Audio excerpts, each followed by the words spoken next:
Sabia que tem como começar a ganhar dinheiro somente usando o seu celular e trabalhando no conforto da sua casa? A CyberQuest tem tudo o que você precisa saber para conseguir ganhar dinheiro com a internet de forma prática e rápida. Ficou interessado? É só clicar no primeiro link da descrição. Pode, de fato. E aí ele foi ver, foi correr atrás, descobriu que a maior parte dos atletas usavam, ele só dava um jeito de parar de usar próximo de competição, e ele esbarrou com um cientista russo que tinha... topa tudo. Ele estava por trás de um grande esquema de doping nos Jogos Olímpicos de Inverno da Rússia. Naquela cidade de Sochi, que é uma cidade no Mar Negro ali. E a Rússia foi muito bem naqueles jogos. E na época o Putin não estava com uma popularidade muito boa. Quando a Rússia foi muito bem nos jogos, a popularidade dele foi lá em cima. E aí por isso que mostraram que era o esquema estatal de doping. O que ele fez logo depois disso? Você teve protestos na Ucrânia, eles tiraram um presidente que era pró-Rússia, foi a Euromaidan, foi uma série de protestos durante mais de 90 dias. E a polícia, que era alinhada com esse presidente, matando os protestantes, o povo que tá fazendo protesto, Tem um dando outro tiro. filme que mostra, né, que você falou no Sim. podcast, o cara tá correndo com uma maca e toma um tiro na cachola. É bizarra né? essa cena. É o Winter on Fire, tá disponível Winter on lá Fire. no Netflix também. E aí depois que esse presidente caiu, o Putin, em represália, com a popularidade lá no alto, ele foi invadir a Crimeia. E aí o que ele recebeu de sanção internacional? Aqueles discursos da ONU, né?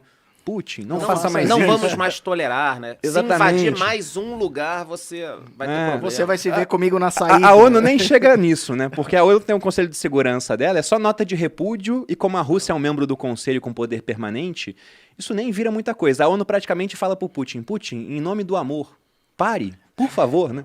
Dá uma segurada. Eu acho até que hoje, e essa é uma das coisas novas desse conflito, vale mais a pena você conseguir o apoio do Elon Musk do que da ONU. Porque o Elon Musk pelo menos te fornece internet via Starlink, né? A ONU só escreve cartas falando, estamos com você, e fala pro mundo colocar as cores da bandeira da Ucrânia em monumentos, né? Vai lá e pinta a Torre Eiffel com a torre. Ou no perfil de rede social. Ou no perfil de rede social, então... Cria uma NFT pra arrecadar 6 milhões de reais. Isso não foi da ONU, né? Foi as Não, pessoas. Mas são coisas novas desse conflito. Sim. E eu lembro que depois que eu vi o teu primeiro podcast, eu fiz uma live chamada O Putin tá Putin. E depois, vendo o seu segundo episódio, eu descobri que o correto é falar Putin mesmo. Então, me parecia que ele ia ficar só Putin, e não, ele invadiu, ele é um cara extremamente racional, estrategista, e ele mandou ver no momento em que a pandemia parecia que estava se encaminhando para o fim, vamos voltar a ter... Ao normal. Uma ordem mundial, digamos Novo normal.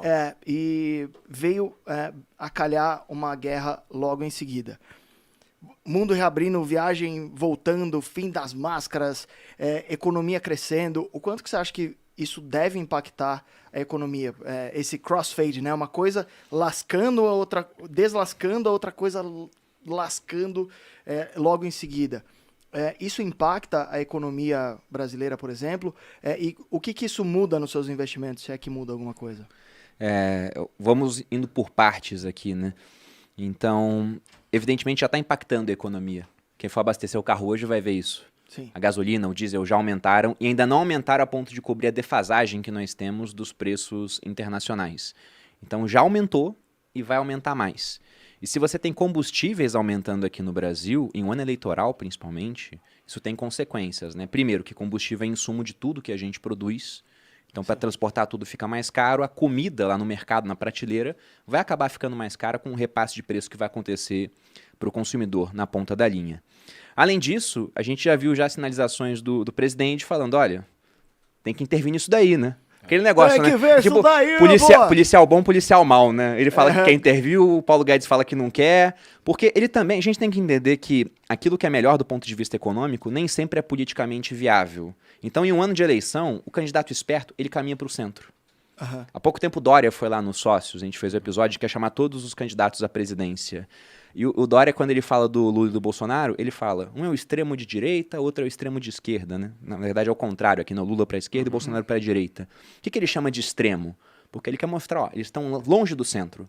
Porque na eleição, o que o cara faz, o inteligente? Ele caminha para o centro. Então ele mostra, ó, eu quero um mercado mais livre, mas, pô, se o preço subir demais, eu sou a favor de intervir. O ministro fala, não, mano, não pode intervir. Mas ele já começa a ganhar um pouco daquele povo que não entende nada de economia, que é a maioria. Sim. E na democracia ganha quem obtém o apoio da maioria. Outro dia até falei num vídeo que 99% das pessoas que estão assistindo a gente, se fossem presidente da República, não deixariam a gasolina chegar a R$15. No meio do caminho você ia falar, não, calma aí, 15 não dá, eu vou Nem que seja diminuir impostos ou fazer alguma coisa, o cara no meio do rolo, principalmente em ano eleitoral. Mas É garantia de perder a eleição. Sim. É garantia de perder uma eleição. Sendo que aqui no Brasil é raro o presidente que vai concorrer à reeleição perder. Quando que isso aconteceu? Acho que depois do Fernando Henrique nunca, né? Não aconteceu. Até a Dilma, que Não estava aconteceu. muito mal. Ela foi manifestação reeleita. 2013, aquele rolo todo. E o que ela fez para ser reeleita? Ela deixou a gasolina bater patamares muito altos naquela época? Não, ela segurou os preços. Quase Então, se faliu a energia Petrobras, também. mas... pois é, Aham. dá para falar que não dá certo? Em termos econômicos, sim, não dá certo. Em termos políticos, dá certo. Então isso tem potencial para mexer com muita coisa aqui dentro do Brasil. E é curioso, né? Porque antes de começar o conflito, muita gente falava, é só ruído. Aí depois que começou o conflito, falou, começou, mas é lá no outro canto do mundo. Só que não existe no nosso mundo globalizado um evento dessas proporções envolvendo dois grandes países, e principalmente a Rússia, né, que é um país que ele é muito relevante, seja do ponto de vista militar, territorial, maior território do Ogivas mundo. nucleares. Pois é, ou até do ponto de vista econômico. Porque se você pega a Rússia, é a maior reserva de gás natural do mundo. É um problema hoje a Europa depender da Rússia. Porque os europeus estão sancionando os russos enquanto ainda estavam comprando. Mas, seguindo, pensando na Rússia como um país, né, exportador de commodities. Gás natural é a maior reserva de gás natural do mundo. Petróleo, varia da fonte que você procura, mas está Terceira, entre os né? 10 mais relevantes. Tem fonte que fala que é terceira, quinta, oitava. Está entre os 10. Ouro está entre os 10 também. Água, se a gente for pensar também, né, muita gente fala que a água vai ser o próximo recurso natural que realmente vai fazer países despontar. O Brasil é o primeiro, quem é o segundo? É a Rússia. Eita, nós. Então é um país muito relevante por esse ponto de vista. E aí, pensando em commodities agrícolas, também é muito relevante. Fertilizante. Fertilizante e trigo. Rússia e Ucrânia juntos são os maiores fornecedores de ambos. E aqui o Brasil é um país que também é exportador de commodity. E commodities agrícolas também. E aí quando o fertilizante fica mais caro, vindo da Ucrânia e da Rússia, e vai ficar mais caro, isso impacta os preços aqui. Então o trigo, que vai chegar na padaria para fazer o pão, vai estar mais caro. Aí nisso a população vê o preço da comida subindo. Ou quem investe em M. Dias Branco, por exemplo. Nem Uma me empresa fala. que tem receita em reais, mas tem custo em dólar, porque o trigo é dolarizado. O Pete está até endividado já por causa disso. Infelizmente, sim. Então isso impacta bastante no final das contas. Agora, a questão é, quanto tempo vai durar esse conflito? Porque se a gente for olhar contrato futuro de commodity agrícola, os preços agora estão muito altos, mas os contratos mais distantes estão com preços mais baixos. Então hoje a percepção do mercado ainda é, tá caro agora, mas daqui a pouco o conflito acaba e volta ao normal. Só que talvez não volte ao normal tão rápido. A gente não sabe os objetivos do Putin. Será que era só pegar uma região pequena, separatista? É porque se ele pegar aquela tiriça ali, ele tem acesso a um mar que não congela durante alguma parte do ano, né? Sim. E o resto seria uma megalomania, um megalomanismo dele, né? Digamos assim. Ele já tem acesso ao Mar Negro ali. Ele aumentou o tamanho do acesso dele com a Crimeia. Com aquela região ele consegue um pouco mais de acesso. E aí a gente começa a especular. Tá, ele quer, por exemplo, tirar as condições do Estado ucraniano ser mais forte. Então seria interessante ele tirar todo o acesso da Ucrânia ao Mar Negro.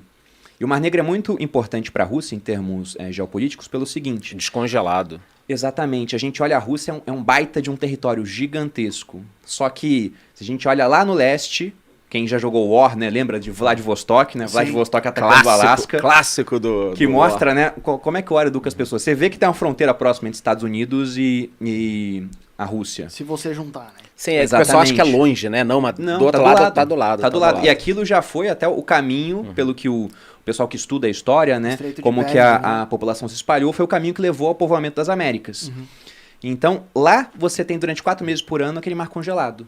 Todo o contato que a Rússia tem no norte com o mar, também a região do Ártico, fica congelada durante boa parte do ano. E quando está congelada, é muito difícil de ser transposta aquela região.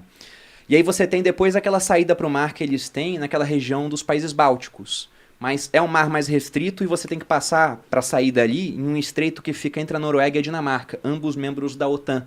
Então, onde que eles têm E que saída para o estão mar? com medo e que No Mar estão Negro. aumentando o orçamento militar agora, né? Sim, e países que não são membros da OTAN, Suécia e Finlândia, também estão pensando em aumentar orçamento militar e até ingressar na OTAN. E a Rússia já falou, se fizerem isso, teremos consequências político-econômicas e militares. E o Putin não é o Biden, né?